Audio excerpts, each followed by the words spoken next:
alegría de saludarlos a ustedes. ¿Cómo están? Muy buenas noches. Un feliz sábado. Claro, decimos feliz sábado porque el Señor creó este planeta en 7 días. Y el Señor dijo, y fue la tarde y la mañana. Y consideramos que estamos ya entrando al día sábado. Que el Señor los bendiga. Llamen a toda la familia. Sí, que vengan, traigan la Biblia. Vamos a estudiar ahora la Biblia. Durante todos estos viernes hemos estado estudiando aquí en Educación UPU, Educación Online UPU, la Biblia y cómo entender correctamente. Y hoy día tenemos algunos invitados. Está con nosotros el pastor Edison Choque, quien es el director de Escuela Sabática de la División de Sudamericana, ¿verdad? ¿Cómo está usted, Edison? ¿Cómo vas?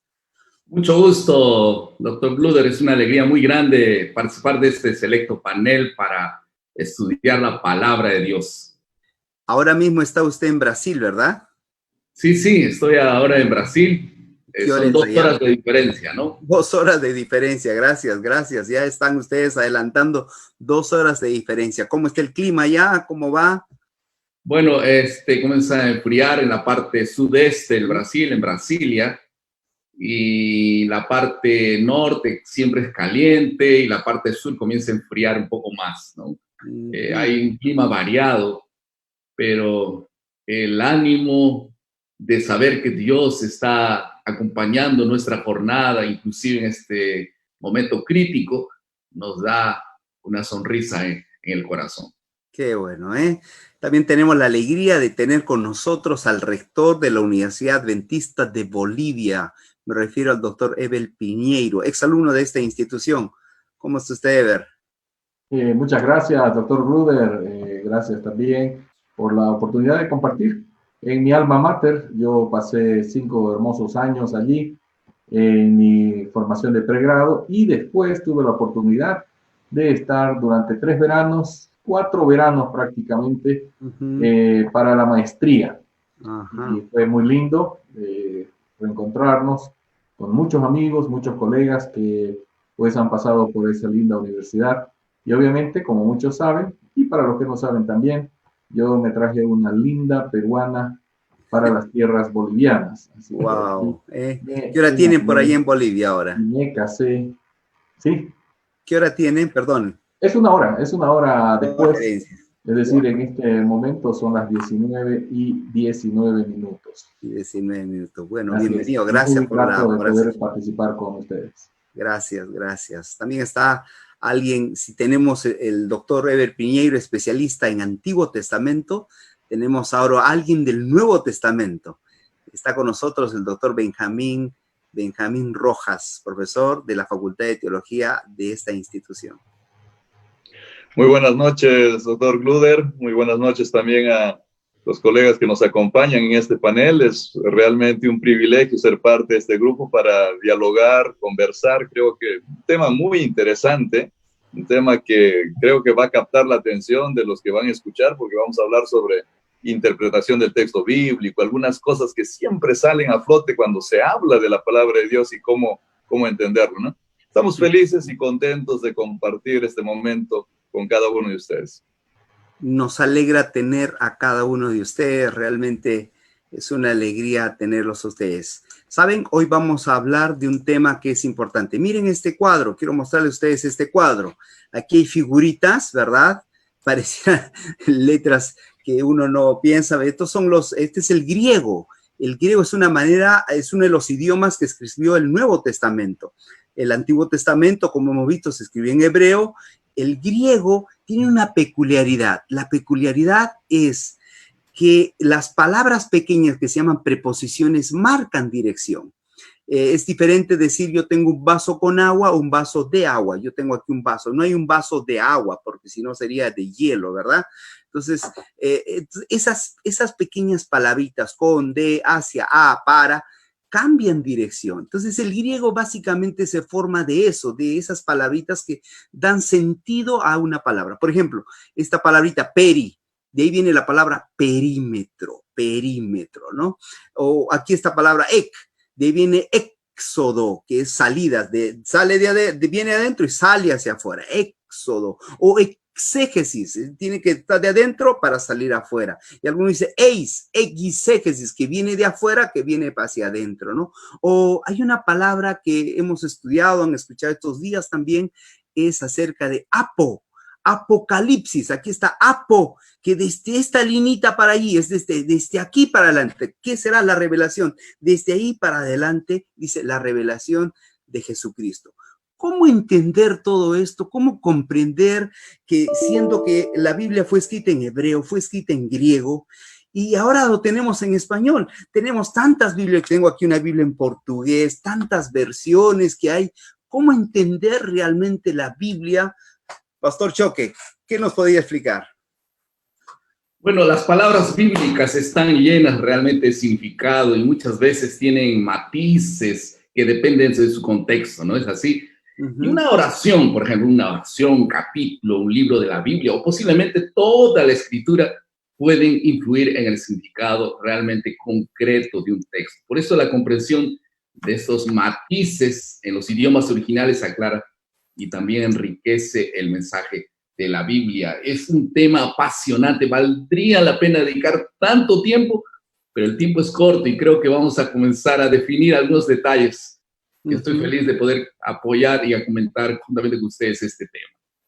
Eder, ¿qué piensas? ¿Cómo entender realmente la Biblia siendo que está escrito en diferentes idiomas? Al comienzo se nos hablaba que había más de 6,000 idiomas, de los cuales solamente casi ni menos de la mitad se han traducido a la Biblia. Pero ¿cómo comprenderlo si se escribió en un antiguo hebreo y el griego, que es un griego koiné diferente, ¿verdad? ¿Cómo comprenderlo? Bueno, lo primero que hay que hacer es que el lenguaje escrito fue un vehículo sumamente importante para el desarrollo de la humanidad.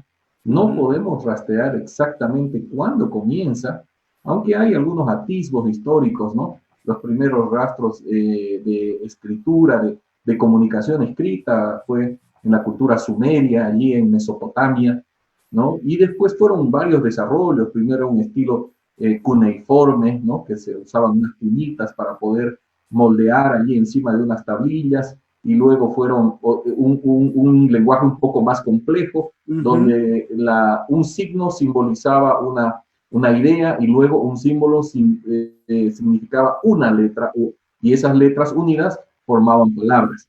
Cada idioma, ya sea antiguo o actual, ha sido una fuente viva de transmisión de conocimiento y transmisión de verdad. Entonces, tenemos que tomar, aunque por ejemplo el hebreo bíblico ya no se usa más, ahora se usa un hebreo moderno, tiene varias diferencias. Sin embargo, rastrear esas palabras, ese lenguaje, nos ayuda a entender el mensaje en ese tiempo y cómo se traspola, cómo tiene una injerencia en la vida cotidiana de los actuales hijos de Dios, ¿no? Entonces, es realmente fascinante poder entender el mensaje de la Biblia en su idioma original. Ustedes recuerdan, no sé si han visto una versión Reina Valera 1909, empieza y dice, y Dios crió, el primer versículo, en vez de decir Dios creó, dice, y Dios crió, ¿no? Porque para ese entonces se entendía así, ¿no? Porque el lenguaje va cambiando. Benjamín, ¿cómo entender realmente ustedes ahora de la parte griego, eh? Sí, sí. Bueno, yo creo que ya se ha dicho muchas cosas buenas. Capaz lo que podría añadir es que este no es un problema que nosotros tenemos ahora por primera vez, o sea, es un problema que viene desde hace mucho tiempo, ¿no? Yo estoy recordando ahorita algo que dijo el famoso Orígenes, porque ya ellos tenían este problema, aún antes de que el Señor Jesús nazca, ya existía el hebreo, ya existía el griego, ya existían los otros idiomas, y cuando querían comunicar cosas, entonces era un problema.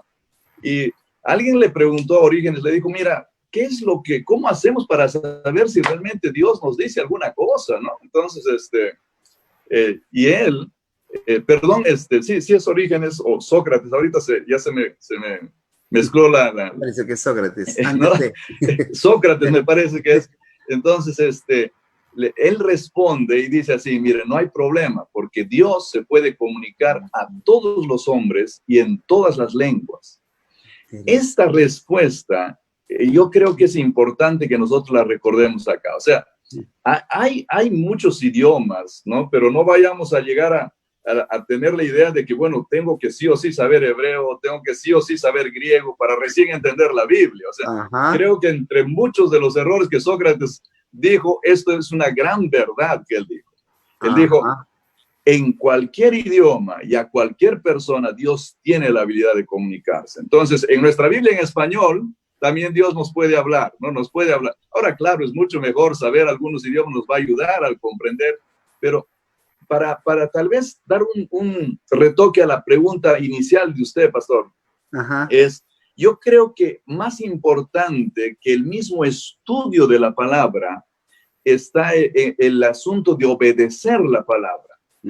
Yo siempre digo así, Dios nunca da la lección número 2 si tú no aplicas la lección número 1. O sea, Dios te enseña algo muy simple en su palabra primero, y luego cuando tú lo aplicas, Dios pasa a la lección 2, y cuando tú aplicas la lección 2, Dios pasa a la lección 3, y te conviertes al final en alguien que conoce muchísimo la voluntad de Dios.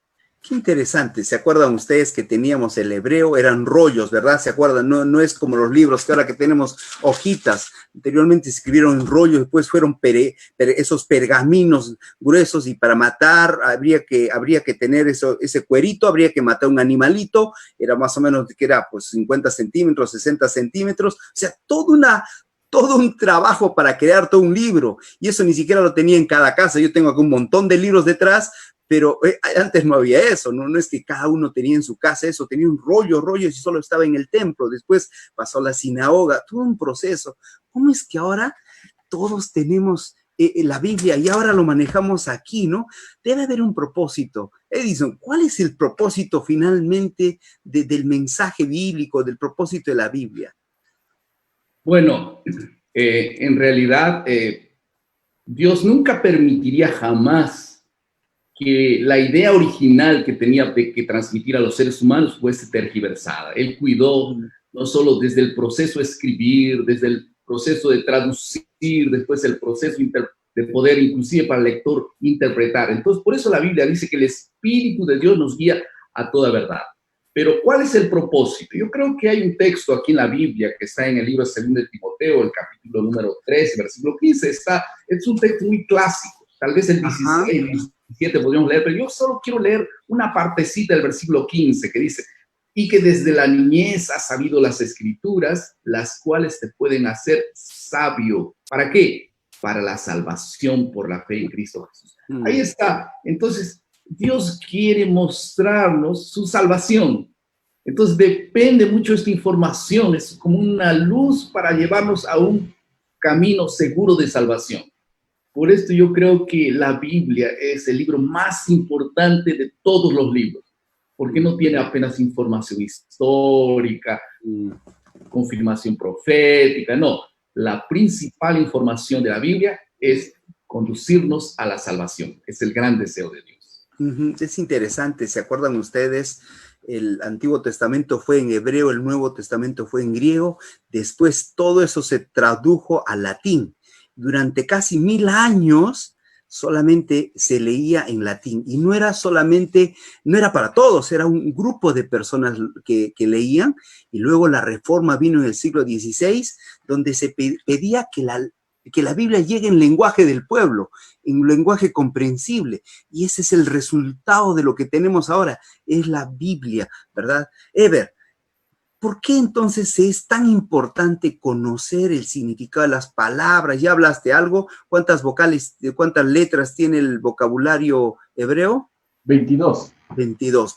Porque a pesar que no sabemos ahora, en realidad, hoy en día, si pudiéramos mostrarnos, ¿no? en el internet, hasta ya hay muchas herramientas libres para el hebreo, pero no vamos a llegar a eso. Solo podemos comprender realmente el sagrado libro. ¿Por qué? Pero ¿por qué es importante a veces escarbar un poquito algunas palabras que puedan dar un significado más profundo? ¿Cuál es la idea? Bueno, me parece muy, muy interesante puntualizar esto. Pero permíteme un poquito, Gluder, poder explicar, tal vez ahondar en lo que dijo Edison. Es sumamente importante. ¿Cuál es el propósito de la Biblia? Es mostrar al ser humano, es la el plan de salvación. Y es interesante que Génesis 1 y 2 es un mundo perfecto. Génesis 3 viene la caída, pero inserto en Génesis 3 está Génesis 3:15, donde empieza a desplegar a partir de esa simiente, esa promesa de la simiente de la mujer, empieza a desplegar el plan de salvación. Claro que no es una sola cosa de lo que habla la Biblia, pero ese plan de salvación tiene muchos elementos porque nosotros los seres humanos somos muy complejos, multifocales, ¿no? Enfocamos una cosa, enfocamos otro, uno enfocará en la conducta, otro enfocará en los motivos, otro enfocará en el futuro, otro enfocará en el presente, en fin. Entonces la Biblia, con un hilo de oro, un hilo áureo, que es el plan de salvación, va enfocando muchas cosas que tienen que ver con la cultura, tiene que ver con el comportamiento, tiene que ver con las prácticas religiosas, tiene que ver con nuestros hábitos alimenticios, con muchas cosas interesantes, pero todo llevado hacia el propósito principal o esencial que es el plan de salvación. Ahora, con esa explicación, digamos, quiero entrar en esa pregunta que es fundamental. ¿Por qué es importante el tema de conocer bien las palabras? Y yo quiero, tal vez, si me permiten, creo que el doctor Bluder tiene una imagen muy interesante. Quiero yo enfocar en esto. La imagen, ¿podemos pasar? ¿Está lista? ¿Sí? Adelante. Sí. Muy bien. Ya. La imagen que ustedes están viendo en este momento es la imagen de una escultura muy famosa de Miguel Ángel Buonarroti, ¿no? Quien fue un escultor muy famoso en la Edad Media y que por allá por el año 1500 él recibió muchos encargos, especialmente de los líderes religiosos de la Iglesia Popular, la Iglesia Romana, ¿no? Y entonces le encargaron hacer la escultura de Moisés. Para eso revisó los manuscritos antiguos sobre lo que decía allí, me parece que es Éxodo 34, 25, no recuerdo bien, pero donde dice que Moisés, cuando bajó del Sinaí, su rostro era con cuernos.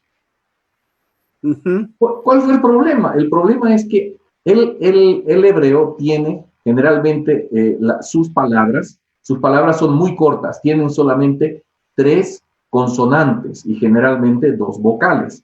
Entonces, la consonante K, la consonante R y la consonante N. Y entonces, normalmente, como se había usado bastante la palabra keren, que significa cuernos, el traductor asumió que allí decía que cuando bajó Moisés del Sinaí, su rostro tenía cuernos, cuando en realidad la misma raíz significa resplandor o resplandeciente, ¿no? Si le cambiamos las vocales no se escribían en el hebreo antiguo. Fue después, ¿no? Que los masoretas le añadieron para beneficio de las siguientes generaciones, ¿no? Se transmitía solamente el sonido de las vocales a través de una generación a otra, no se las escribía. Entonces ahí hubo un problema de interpretación, ¿no? Pusieron a Moisés, y realmente es una de las culturas más famosas, con cuernos. ¿Por qué? Porque esa traducción original de Jerónimo decía que su rostro era con cuernos, ¿no? En el latín, justamente como mencionó Bluder, ¿no? Que fue por muchos años la única versión, el único idioma en el cual se manejó las Sagradas Escrituras. Años después, en una revisión minuciosa, se dieron cuenta que habían confundido las vocales y que no decía Keren, sino decía Karan, que significa resplandor. Y entonces, pero ya la escultura estaba hecha. Hasta ahora está ahí, yo lo vi, ¿no? Está ahí. Hasta ahora. Moisés está con cuernos. Hasta ahora está ahí. Es que realmente influye la forma de interpretar una palabra, ¿no? Yo estaba pensando en esta palabra vino, por ejemplo. Ajá. La Biblia, nosotros en español no tenemos una palabra para varias palabras. Por ejemplo, jugo de uvas sin fermentar, son 5 palabras, pero hay que resumirlas en una, porque la traducción tiene que demostrar una, vino. Y en hebreo hay varias palabras para vino, el tirosh, por ejemplo, que significa un jugo de uvas sin fermentar, el shekar, que significa licor intoxicado, ¿no? Y, fermentado, el mansak, que significa vino mezclado. Entonces, Para cada cosa había una palabra en hebreo. En español no tenemos tantas palabras. Por eso cuando se menciona vino, dice, entonces están tomando vino fermentado. Igual ocurre en el Nuevo Testamento con el oinos y con el gleukos, ¿no? Porque era imposible que una ceremonia religiosa se usara, por ejemplo, el jugo de uvas fermentado. Entonces, ahí hay una aclaración fundamental y hay que conocer la palabra para saber el significado. O la palabra amor mismo en griego, ¿verdad? Que también hay 4 palabras distintas y nosotros en español solo tenemos una, que es amor, ¿no? Etcétera, ¿no? Ágape, filos, ¿verdad? Eros, etcétera. Es diferentes tipos y significados, ¿no? Me gustaría añadir algo interesante que creo que vale la pena mencionar, es que es bueno conocer el significado de las palabras. Yo creo que es bueno conocer la variedad de los significados. Porque la palabra, como estamos viendo, significa en su contexto algo. Entonces, es importante que yo sepa cuántas variedades de significado tiene esta palabra, para que luego leyendo en el texto bíblico vea cuál es la que mejor calza en ese contexto específico, ¿no? Yo creo que ese es el punto principal para no equivocarnos, a conocer la variedad y no cerrarnos un solo significado. Interesante. Vamos a ver algo que Benjamín ya nos ha tocado, que es cómo hacer de la palabra que estamos mencionando, cómo estudiar ahora la parte alrededor, es decir, el contexto. Vamos a volver con eso, pero antes de volver, quiero que tú veas este video. En estos momentos, tal vez, de estar en cuarentena, probablemente alguno de ustedes ha estado estresado, pero ¿cómo salir de eso? ¿Cómo ser una persona resiliente? Quiero que veas este video.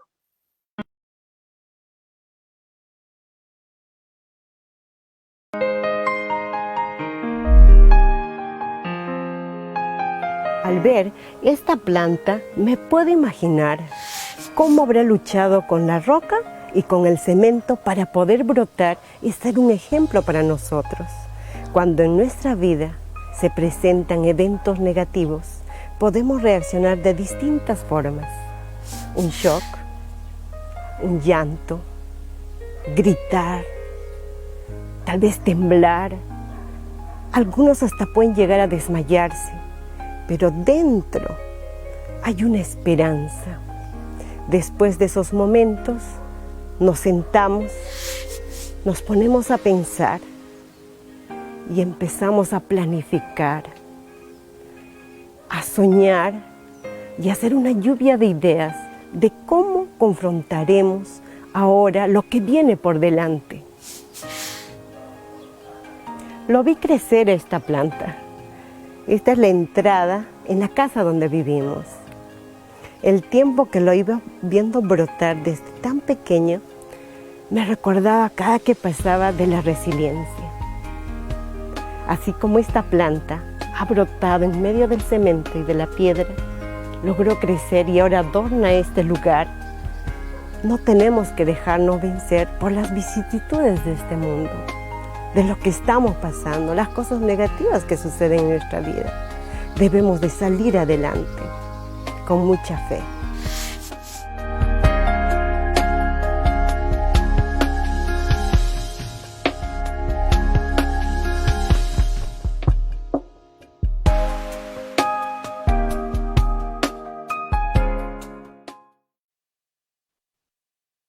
Gracias, espero que este mensaje les haya gustado a ustedes, ¿verdad? En momentos críticos como en la cual estamos viviendo, ser resilientes. Pero, ¿sabe? Para llegar a hacer eso, tenemos que confiar en ese Dios. Dios ha creado al ser humano. Y como Dios le ha creado al ser humano, tenemos esperanza en Él. Él anda cuidando también de nosotros, ¿verdad? Al igual que esa plantita que creció en medio de esa roca, salir adelante y ser fuerte, pero con la ayuda del Señor. Estamos hablando acerca de la Biblia como idioma, como texto, como su contexto y como mensaje. Y estamos aquí con 3 amigos que realmente estamos disfrutando. A veces hay palabras, Edison, que se repiten en la Biblia. ¿Cómo interpretar esas palabras que se repiten? A mí me llama la atención mucho cuando a Dios le gusta repetir un nombre, por ejemplo. Vamos a mencionar, él dijo varias veces Samuel, Samuel, ¿no? Cuando se presentó allí en 1 Samuel 3, después habló con Saulo en el libro de Hechos. Después le dijo a la propia ciudad de Jerusalén, Jerusalén, Jerusalén. En Lucas 22 le dijo Simón, Simón, y después a Marta en Lucas 10, Marta, Marta, 2 veces. Pero se han puesto a pensar que Dios no repite jamás este nombre 2 veces a una persona desconocida, siempre a alguien con quien tiene afinidad. Por eso es que Saulo se sorprendió cuando escuchó su nombre 2 veces, ¿no? Saulo, Saulo. ¿Quién eres tú, Señor? Porque yo no te conozco, pero Dios sí lo conocía y lo amaba. Y tenía un plan extraordinario para él. Y este nombre repetido 2 veces tenía un significado muy especial. A veces yo pienso que Dios repite mi nombre 2 veces cuando Él quiere llamarme la atención de algo. Edison, Edison. Así como algunos papás hacen con sus hijos. Pero la repetición del nombre 2 veces es muy significativa para los tiempos pasados y creo que se puede aplicar de la proximidad como Dios está de cada uno de nosotros también hoy. Me hace recordar algo importante, ¿no? En el libro de Juan, es el único libro donde se repite la palabra amén, amén, eso que traducimos de cierto, os digo. O sea, en realidad es como si un niñito a otro niñito le decía, de verdadcito te digo, ¿no? Algo así. O sea, está enfatizando que lo que va a decir es realmente verdad. Eso es lo que estaba queriendo decir, ¿no? Quería decir algo. Ever, vamos. Considero que además de lo que dijo Edison sobre ese grado de cercanía, ¿no? Cuando repite el nombre de una persona. También en la Biblia el tema de la repetición es para con fines, más que con fines mnemotécnicos, ¿no? O sea, simplemente para memorizarse algo, no. Es con fines pedagógicos. ¿Por qué? Porque la repetición de una palabra, especialmente en el Antiguo Testamento, es para enfatizar una idea. Exacto. Y esa enfatizar una idea era sumamente importante en el proceso de educación de una persona. Podría darles ejemplos como la palabra creó. En todo Génesis 1 se repite muchas veces la palabra creó. Me gusta mucho, por ejemplo, cuando se repite el santo o santo en Isaías, en todo Isaías, en Jeremías también, ¿no? Apocalipsis también, ¿no? Apocalipsis también en el Nuevo Testamento, ¿no? ¿Para qué? Para enfatizar esa cualidad divina que es únicamente Dios la tiene, ¿no? Entonces, ahí nosotros vemos cómo ese recurso pedagógico es tan fundamental para grabar una verdad bíblica en la mente del oyente, ¿no? Así es que cuando usted esté leyendo la Biblia, póngase a pensar un momento cuando se repite a veces 2 veces, 3 veces la palabra, hay un énfasis, hay algo importante que quiere decir ese personaje o la cualidad de alguien, ¿verdad? Pero, Benjamín, ¿cómo podemos aprender ahora? Vamos a hablar un poquito del contexto. Cuando leemos, ¿cómo tenemos que tomar el contexto? Es decir, ¿qué viene antes, qué viene después? ¿Cuán importante es eso? Yo creo que eso, yo hace un rato mencionaba, ¿no? Creo que el contexto, no sé si decir es más importante, pero ya lo dije, ¿no? Creo que es muy, muy importante, porque las palabras tienen su sentido en un contexto. O sea, yo puedo decir papá, pero en un contexto puede significar abuelito, en otro contexto puede significar mi padre biológico, ¿no? En otro contexto puede significar Dios, ¿no? O sea, la palabra tiene su sentido en su contexto.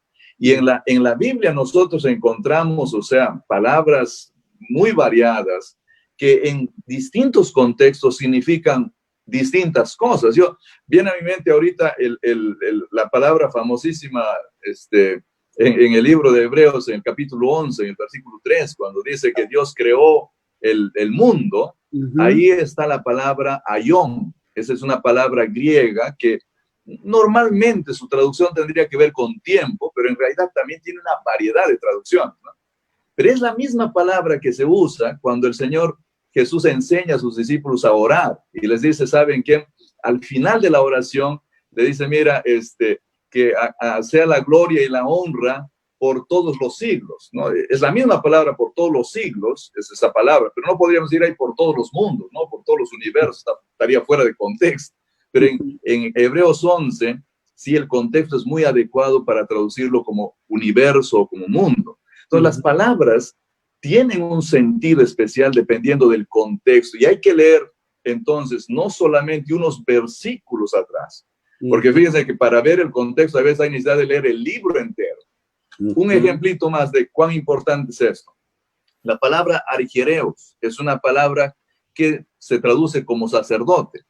Lo interesante es que sacerdote se usa muchísimas veces en los evangelios. Nosotros esa palabra solo la encontramos en evangelios y en el libro de Hechos.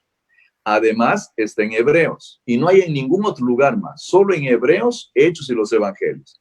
¿Qué significa en Hebreos? ¿Qué significa en los evangelios?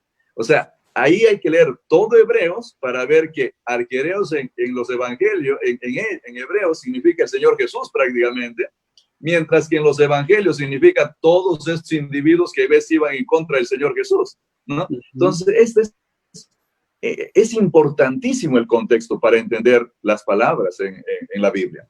O la famosa frase de Filipenses 4:13, todo lo puedo en Cristo que me fortalece, ¿no? Ajá. Parece que la gente usa y dice, no, o sea, aquí con este versículo hago todo lo que yo quiero. Una maratón, ahí repite la frase, todo lo puesto en Cristo que me fortalece, y van y está asegurada la victoria. No es así, porque el contexto de Filipenses es que Pablo le está diciendo a las personas que está agradecido porque estaban preocupados por él, porque él había aprendido a vivir en la abundancia como en la escasez, en la persecución como en tiempos de paz. Entonces, más o menos el texto debiera decir, todo lo puedo en Cristo me fortalece, incluye en situaciones negativas, pero con el poder de Dios es posible soportarlas. Si me permiten, quisiera Adelante. También participar con un ejemplo que me parece que les va a gustar a nuestra comunidad universitaria, ¿no? Sobre la importancia del contexto. Había un muchacho que un día le explicó a una persona, mira, yo no tengo que estar estudiando sistemáticamente la Biblia. Para mí la Biblia es una fuente de consejo que no necesito saber qué vino antes, qué vino después. Así, ¿cómo lo haces? Te voy a mostrar. Entonces agarró su Biblia, cerró los ojos, abrió, colocó el dedo y justamente colocó el dedo ahí en una parte de Mateo 27:5, donde dice, entonces Judas, tirando las monedas de plata, las echó allí en el tesoro y fue y se ahorcó.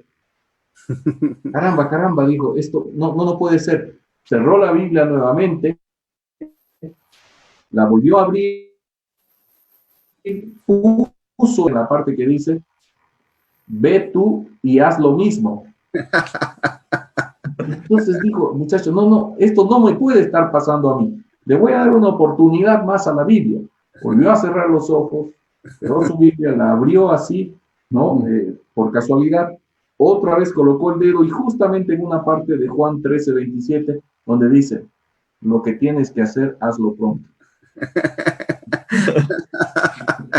Claro, si tomamos nosotros cada versículo y tomamos al azar y sin su contexto, realmente podemos tener un trágico final. Hay una palabra en Apocalipsis, se repite 26 veces y es mar, ¿no? Y ahora se puede imaginar por qué mar, ese contexto, porque Juan estaba en una isla y lo primero que veía todos los días era ¿qué? Era mar a un lado, mar al otro lado, estaba mar constantemente. Por ejemplo, el capítulo 4 de Apocalipsis, versículo el 6 dice, no, y había un mar de vidrio. Y la última palabra de mar que menciona en el libro Apocalipsis capítulo 21, versículo 1, dice, entonces vi un cielo nuevo y una tierra nueva, porque el primer cielo y la primera tierra habían pasado y el mar no existía más. ¿Qué? ¿No va a haber mar cuando sea ahí el cielo nuevo y la nueva tierra? No estás diciendo eso. Lo que le está diciendo primeramente al autor, al que está escribiendo, ¿sabes qué? Lo que tú estás mirando todos los días, mar, un día, esos 90 kilómetros que te separa el mar de tus hermanos que están ahí en Éfeso, no te van a separar más. Entonces hay que entenderlo de acuerdo a su contexto, ¿entienden, no? O sea, no es que no va a haber mar, va a haber mar, solo que ya no va a haber, tú vas a estar cerca, el cielo y una cielo nuevo, nueva tierra estaremos juntos unidos. Cuán importante es que nosotros conozcamos realmente el contexto en el cual estamos leyendo. Por eso hay que entender primero el libro completo, a quién fue guiado, en qué momento lo escribió, cuál es la circunstancia. No todos los libros, de los 66 libros son iguales, ¿verdad? No. Adelante. Sí, lo que quería mencionar justo que usted estaba ahí hablando es que es importante también ver el tipo de literatura, ¿no? Porque cuando mencionaba de los libros en la Biblia no son todos iguales. O sea, tenemos libros que sabemos que han sido himnarios, o sea, cantos. Hay otros que son cartas, hay otros que son biografías. Entonces, eso también a veces cambia un poco el sentido de las palabras. ¿Qué tipo de literatura? Eso quería introducir. ¿Qué tipo de literatura tenemos en la Biblia? Hay 66 libros. ¿Y qué tipo de literatura? Edison, a ver, ya Benjamín habló algo, como el Antiguo Testamento, el Nuevo, vamos a separar, tal vez el Antiguo, comenzamos. Bueno, la Biblia tiene diversidad de libros. Ajá. Hablamos de libros históricos, Ajá. libros poéticos. Uh-huh. Nosotros tenemos las profecías, los libros proféticos. Uh-huh. Y tenemos cartas, como ya fue mencionado, las famosas epístolas uh-huh. que hacen de una historia, y tiene 3 o 4 autores para una sola historia, en fin. Uh-huh. Pero todos estos modelos de escrituras apuntan a un solo fin. Uh-huh. Yo creo que a los que les gusta la literatura, nosotros tenemos riqueza increíble en algunos libros que, por ejemplo, son mucho más pulidos que otros, ¿no? Cuando hablamos de Juan, por ejemplo, el libro de Juan es un libro riquísimo en teología. Uh-huh. Y nosotros podemos ver, por ejemplo, la diferencia que hay entre los libros de Lucas y el libro de Mateo, ¿no? Mateo fue escrito básicamente para un público judío, en cambio Lucas para un público gentil. Entonces, todas estas variables nos da una idea mayor para saber exactamente por qué dijo esto y por qué no lo dijo el otro, ¿no? Cuando vamos, por ejemplo, a la genealogía de Mateo, que comienza por Abraham, y en cambio la genealogía de Lucas comienza por Adán, que es más amplia, ¿no? Entonces, todo esto le da riqueza apenas a la escritura. Antiguo Testamento, ¿cómo dividían los hebreos el Antiguo Testamento? Bueno, Ever, tú eres del Antiguo Testamento. Había 3 divisiones clásicas, ¿no? Ajá. La Torá, los Nevi'im y los Keturim. La Torá son los 5 libros de Moisés, ¿no? Génesis, Éxodo, Levítico, Número y Deuteronomios. Sí. ¿Ok? Después. Los Nevi'im son básicamente los libros de los profetas. Ajá. Y los Ketubim eran los escritos. En los escritos incluía también los libros sapienciales, es decir, esos libros poéticos, ¿no? Y es muy interesante la literatura hebrea que está escrita en forma de poesía. Tiene una característica que es el paralelismo sinónimo, ¿no? El paralelismo es decir algo en una línea y repetirla en la segunda línea con términos sinónimos, ¿no? Diferentes, pero sinónimos justamente para enfatizar la idea. Tengo aquí el libro de los Salmos. Los Salmos son una riqueza impresionante, ¿no? De una riqueza impresionante. Por ejemplo, el Salmo 62:9. Por cierto, vanidad son los hijos de los hombres. Mentira son los hijos de varón. Ahí está, repitiendo, ¿no? Vanidad, los hijos de los hombres. Mentira, los hijos de varón, ¿no? Vanidad y mentira están en forma paralela como sinónimos, ¿no? Hijos de hombres, hijos de varón, fíjense, usa la palabra diferente Adam y en otra palabra Ish, ¿no? Entonces, ahí, ¿qué es lo que está queriendo enfatizar? Que todos pues somos como vanidad, ¿no? Pasamos rápido, ¿no? Y entonces esta forma que tenemos que respetarla para entender el mensaje, cómo se lo dice, es muy importante para entender la riqueza del mensaje. El caso de los Salmos es una colección de varios himnos, ¿no? Ahora ya lo vemos como poemas. Si realmente en aquel tiempo se hubieran preservado las partituras de esos himnos, hubiéramos cantado hoy en día, ¿no? No se tiene, pero son poemas de diferentes años. No es solo un autor, no es solamente No es solo David, que son solamente 72 salmos de ellos, pero hay 150 salmos que son varios autores. Nuevo Testamento, Benjamín. Bueno, la división clásica del Nuevo Testamento es evangelios, epístolas, y luego viene, hay veces esas epístolas se dividen, ¿no? Paulinas, generales, y el libro de Apocalipsis, que es una literatura muy especial. Yo quería mencionar algo aquí en este punto que es muy importante, es algunos estudiosos que no miran una intervención de Dios en la Biblia, atribuyen algo que ha hecho de la Biblia un libro muy especial. Ya lo mencionaron varios en esta charla, que los otros colegas, que este es un libro realmente excepcional, ¿no? Que en un trabajo literario, alguien que ama la literatura, creo dijo el pastor Edison, realmente encuentra mucha riqueza acá. Y ellos dicen que los que escribieron esto eran genios, no eran genios, el genio literario de esta gente. Nosotros creemos que es Dios el que estuvo detrás porque Dios inspiró. A tal punto es ese supuesto genio literario que ha llevado a que se invente ciertas categorías literarias en base a la Biblia. Miren, no existe en el mundo una categoría literaria que se llame evangelios. Evangelios es una categoría exclusiva del cristianismo. O sea, nadie en el mundo griego escribió, nadie en el mundo judío escribió un evangelio. Después aparecieron algunos tratando de hacer evangelios espurios, pero fue porque habían biografías en el tiempo del Señor Jesús, la gente escribía biografías, se parecen a algo, no se parece, tienen más diferencias que semejanzas, a tal punto que los eruditos que iban estudiando con el tiempo dijeron, esto de acá tiene que ser una categoría diferente, así que le pusieron su nombre evangelios. Entonces, nosotros ahora tenemos una categoría totalmente distinta. Lo mismo puede ocurrir con algunos otros libros. Apocalipsis, por ejemplo, es un libro que seguramente el doctor Ruder nos puede hablar más de eso, pero su categoría siempre está en debate. O sea, ¿qué es, no? Algunos dicen epístola, otro dice no, es una narrativa, es una apocalíptica, es es aquello.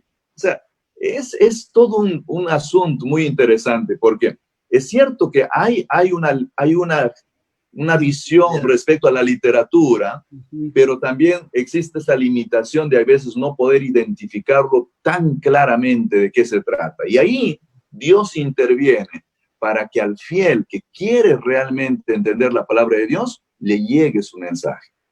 Vamos a tratar de resumir en un minuto una aplicación directa para cada una de nuestras personas que nos están siguiendo. Pastor Edison. Bien, la aplicación para mí sería que la gran preocupación de Dios es que las personas sepan quién es Dios. El centro de la Biblia es Jesús. Desde el principio hasta el final, Jesús es el centro de toda la literatura. Entonces la pregunta es, ¿cómo encontrar ese Jesús en la Biblia? Es solo leyendo. Cuando Mateo dice, por ejemplo, ir y hacer discípulos, enseñándolos que guarden, el asunto no es apenas, como se dijo al principio, leer la Biblia, entender la Biblia, es guardar la Biblia. Y guardar significa practicarla. Porque de nada sirve que yo apenas lea. Yo necesito leerla, vivirla y enseñarla. El ciclo perfecto del crecimiento en la palabra de Dios. Ever. El apóstol Pablo dijo, ahora permanecen la fe, la esperanza y el amor. Estos tres, pero el mayor de ellos es el amor. Las palabras tienen tremendo poder. Y estas tres palabras elegidas muy específicamente por el apóstol Pablo, uno de los grandes teólogos de toda la historia, la fe, la esperanza y el amor, continúan sosteniendo a las personas en medio de esta crisis que estamos viviendo. La fe, la esperanza y el amor. Esas poderosas palabras que son de origen divino deben sostenernos a nosotros en medio de las dificultades, en medio de este mundo de ansiedad. Nosotros sabemos que la fe, la esperanza y el amor son lo que nos sostiene en este mundo lleno de ansiedad, pero sobre todo el amor. Bien, Benjamín. Gracias por el tiempo, por la oportunidad. Y yo creo que Dios se comunica a través de este texto en primer lugar. Dios es cierto que puede hablarnos con sueños, es cierto que puede hablarnos de muchas maneras, pero por favor debemos de leer este texto porque es a través de este texto que se comunica a Dios. Y quiero leer Juan 7:17 para cerrar en mi traducción personal. Juan 7:17 dice así: si alguien quiere conocer la voluntad de Dios expresada en esta palabra, la conocerá y sabrá lo que Dios quiere. Entonces, Dios nos ha puesto esta palabra para entenderlo. Es cierto, hay veces hay algunas limitaciones, es cierto, hay veces el idioma nos puede ayudar si yo entiendo mejor el hebreo o el griego, pero por favor lee en la versión que tengas que Dios se va a comunicar contigo y te va a decir la verdad. Qué precioso es saber que tienes en casa una Biblia, tal vez lo tienes en tu celular. Ahora hay muchos aplicativos libres, gratis, que te pueden ayudar a tener y leer. Y mi Biblia, por ejemplo, tiene más de 1611 páginas, donde están conjugadas 66 libros, y hay todo tipo de literatura. Entre cartas, hay también evangelios, existe también cómo creó esta tierra, hay poemas, hay proverbios, todo tipo de literatura. Quiero animarte a que tú tengas un plan de lectura. Comienza a leer, pero no leas textos aislados. Comienza a leer de acuerdo a qué quiere decir el profeta en su conjunto. Entonces, cuando empieces a leer la Biblia, y si empiezas con Mateo, lee los 28 capítulos de Mateo y luego después entenderás en qué contexto se escribió lo que se escribió, cuál fue el propósito del autor. Quiero animarte a eso, pero quiero recordarte este texto de Deuteronomios capítulo 31, versículo 26. Le dijo a Moisés, dice Moisés: tomad este libro de la ley y ponedlo al lado del arca del pacto de Jehová, vuestro Dios, y esté allí por testigo contra ti. El libro es el libro que el Señor nos ha entregado. Ha entrado de una forma a tu casa ahora, o puede entrar a través de tu celular, y ahora tienes que leerlo, pero al leerlo, reflexiona, y que esa reflexión te lleve a la acción. Practícalo con la ayuda de Dios. Vamos a orar. Ahí donde estás, voy a pedir a Pastor Edison Choque que nos dirija una oración para esperar que el Señor siga actuando en nuestros corazones y hacer que podamos seguir explorando este libro tan bonito como es la Biblia. Vamos a orar. Oremos. Querido Padre, en nuestro corazón hay el deseo de conocerte, porque el que no conoce a Dios no entrará en el reino de los cielos. Por eso queremos conocerte, pero queremos amarte. Y nadie amó a quien no conoció. Y el amor viene de un relacionamiento y la fe también por la palabra de Dios. Por eso es que te suplico que, Señor, nos fortalezcas cada vez más y más en tu palabra. Que tu palabra pueda guiarnos a toda verdad. Y tu Espíritu también nos guíe en cada momento del estudio de este libro sagrado.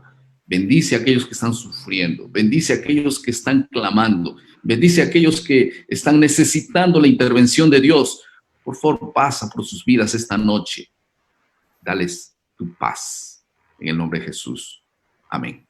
Amén. Amén. Muchas gracias. Nos vemos el siguiente viernes aquí en UPU Online.